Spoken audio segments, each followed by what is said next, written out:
좋은 판타지는 우리가 살아가는 세상과 다른 것들을 다루면서도 그 안에는 비슷한 주제의식을 담습니다.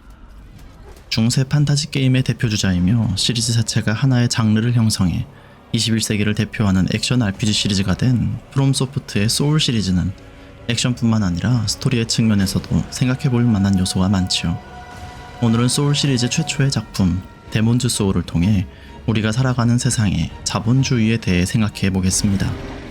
스포일러가 있으니 시청에 참고하시길 바랍니다.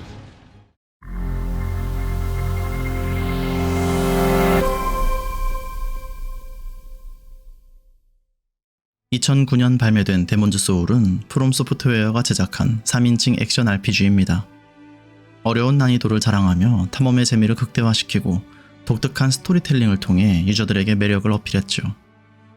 2020년에는 리메이크를 통해 그래픽이 크게 상향되었으며 이에 따라 전체적인 연출도 더욱 명확하게 바뀌었습니다. 게임계를 강타한 리메이크 열풍 속에서도 원작을 훼손하지 않으면서 시대에 맞게 변화를 조화시킨 좋은 리메이크 사례 중 하나로 여겨지죠. 사람들이 생각하는 소울 시리즈의 특징 중 하나는 독특한 스토리텔링인데 어떤 사람들은 프롬 소프트웨어가 플레이어들에게 게임의 스토리를 제대로 전달하지 않는다고 생각합니다.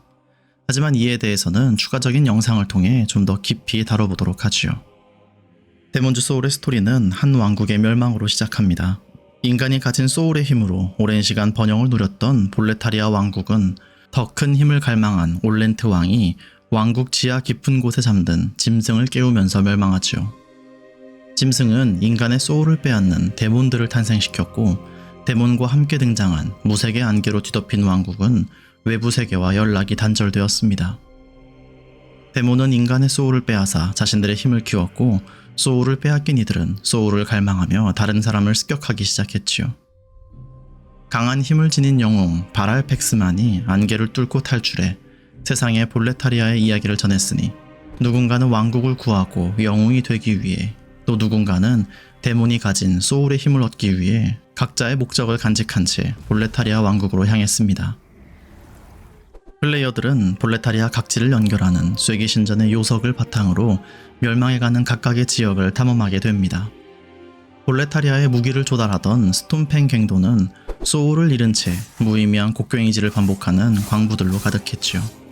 이곳을 여행하는 플레이어는 거대한 거미 모습의 데몬과 깊은 지하신전에 봉인된 화염의 데몬을 지나쳐 지하신전 깊숙이 모셔진 용신의 모습을 한 데몬과 마주합니다. 또 다른 지역 라트리아의 탑은 볼레타리아 인근의 국가로 현명한 여왕이 다스리던 곳이었습니다. 그러나 그 내면은 허영심으로 가득했는데 탑의 상층부와 하층부는 철저히 구분되어 있었지요. 볼품없는 몰골을 했다는 이유로 탑에서 쫓겨났던 한 노인이 화려한 황금옷을 두르고 돌아와 여왕을 죽였으며 귀족들을 감옥에 가뒀습니다. 그리고 여왕의 모습을 한 어리석은 자의 우상을 만들어 탑의 상층부에 간 이들은 구원받을 수 있다는 거짓된 희망을 심어줬지요.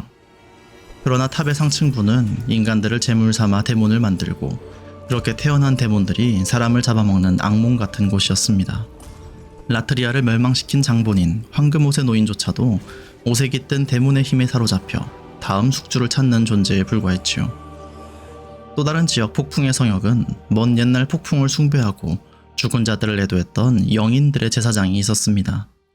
그러나 지금은 소울의 힘에 이끌려 죽음에서 깨어난 해골들과 하늘을 날아다니는 폭풍의 짐승들로 가득했으며 번성했던 종교는 다른 이들을 심판하는 존재와 폐허가 된 제단들을 통해서만 그 흔적을 찾을 수 있었지요. 소울의 힘에 의해 되살아난 이제는 잊혀진 고대의 영웅을 지나치면 먼 옛날 믿어지던 신의 형태를 취한 데몬 폭풍의 왕과 마주할 수 있었습니다. 마지막으로 버려진 모든 것이 흘러드는 부패의 계곡은 빈민들과 벌레로 가득했고 모든 것이 썩어가는 늪으로 변해 있었습니다. 깊은 골짜기의 끝에는 가난한 이들을 구해주지 않는 신에게 절망해 데몬의 소울을 받아들인 성녀 아스트레이아와 그를 수호하는 기사가 있었지요. 빈민들은 데몬의 힘을 받아들여 지나가는 이들을 습격해 그 소울을 성녀에게 바치는 비참한 존재로 전락했습니다. 이 모든 비극의 시작은 백성들을 다스려야 할 왕의 책무를 버리고 소울의 힘에 심취한 올렌트 왕이었지요. 데몬즈 소울의 세계는 그저 한 번의 실수 때문이 아니라 탐욕으로 망가진 세상의 필연적인 결말을 보여주고 있습니다.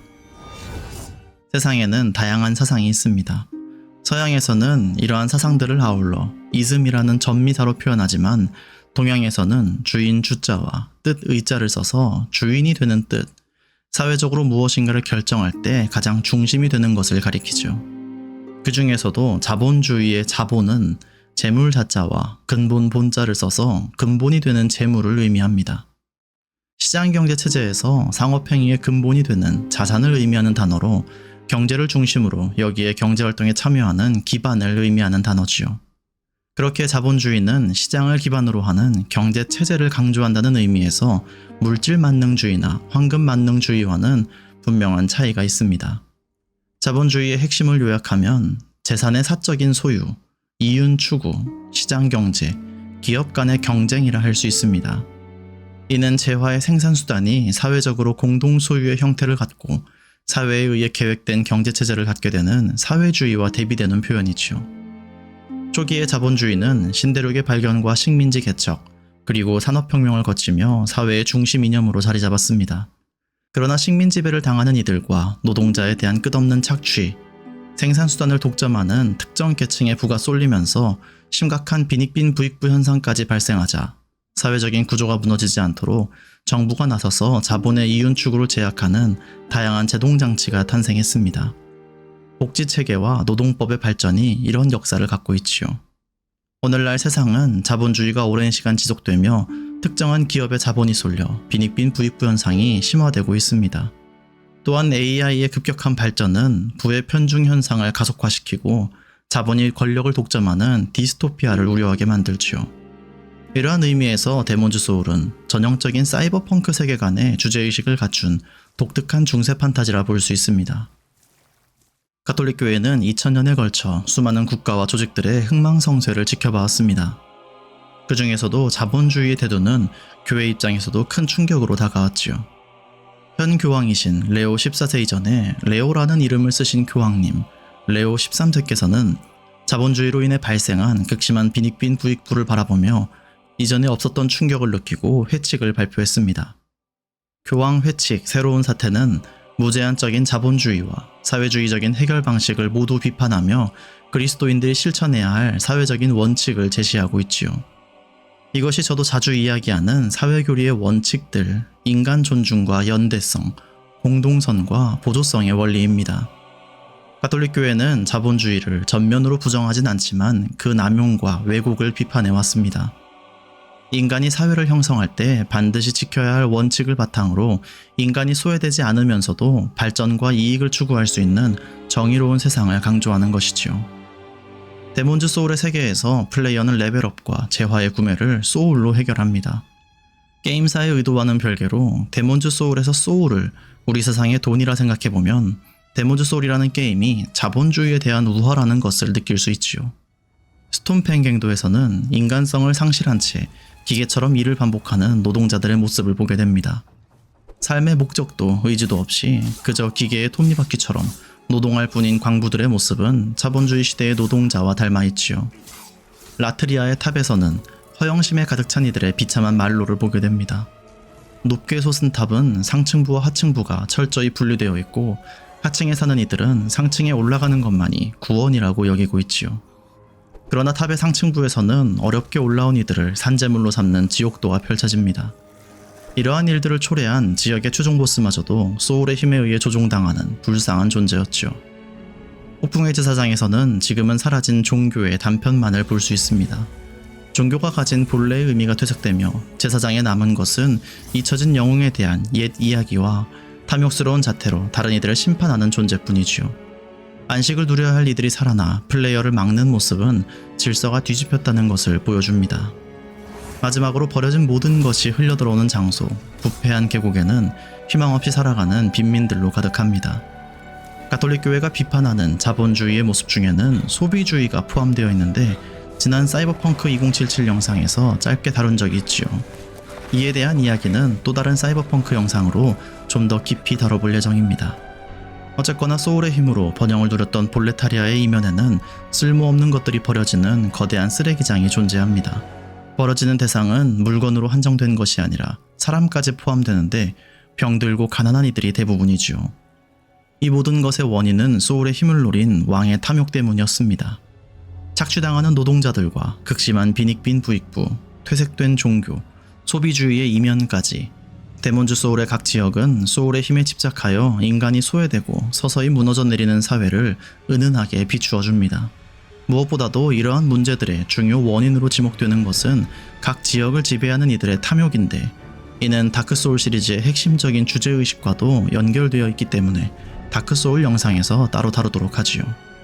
작중에 등장하는 데몬들 중 데몬의 장이라 부르는 각 지역의 최종 보스들은 해당 지역에서 신으로 모셔지거나 선망의 대상이 되는 중요한 존재의 형태를 갖고 있습니다. 그러나 이들의 정체는 진짜 신이나 위대한 존재가 아니라 더 많은 소울을 얻기 위해 인간들의 믿음이나 탐욕의 대상을 형태로 취한 데몬에 불과하죠.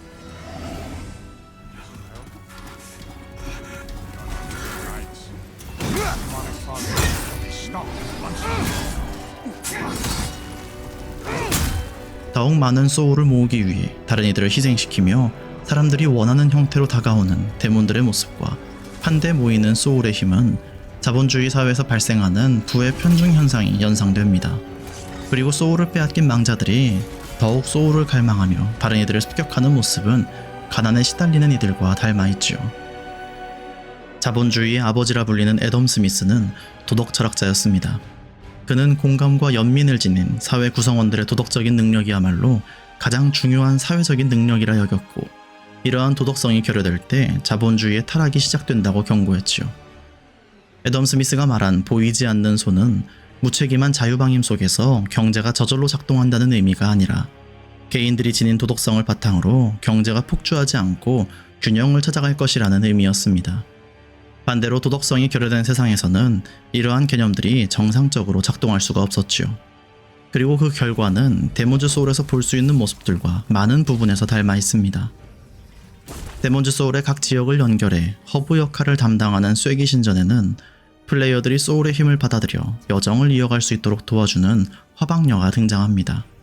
플레이어들이 소울을 그저 모아놓을 뿐이라면 역경 속에서 소울을 잃어버릴 수 있지만, 소울을 소비해 성장하면 아무리 큰 어려움을 겪더라도 이를 잃어버리지 않습니다. 게임에서는 이를 소울의 힘을 자신의 것으로 삼는다고 표현하지요. 자본을 올바르게 다룰 수 있는 지혜로운 능력을 기르고 현명하게 소비할 때 고된 인생의 여정 속에서도 무너지지 않고 나아갈 수 있지 않을까 생각해보게 됩니다. 빈익빈 부익부가 점점 더 심해지는 자본주의 세상에서 우리 각자가 올바른 가치관을 잃지 않길 기도하며 이렇게 오늘의 영상을 마치고 다음의 영상으로 돌아오도록 하겠습니다. 시청해주셔서 감사합니다.